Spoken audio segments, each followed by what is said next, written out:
Shelter or housing costs make up a large component of price indices and approximately a third of CPI and upwards of 42% of the widely followed core CPI. It's made up of four components: rent, owner's equivalent rent or OER, lodging away from home, and household insurance. The shelter prices measured in the CPI capture new and existing renters, but they tend to lag market rents. As we know, a rise in the cost of housing contributed to high inflation in 2022 and 2023. Since the BLS uses changes in the rental value to measure the cost of shelter for homeowners, an imbalance in supply and demand for housing should be reflected in asking rents.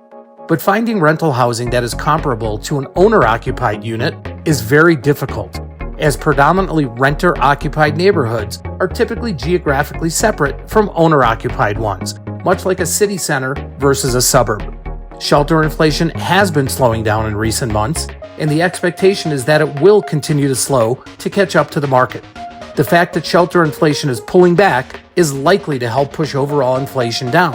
Today's CPI report showed that the shelter component of the CPI delivered some long-awaited good news.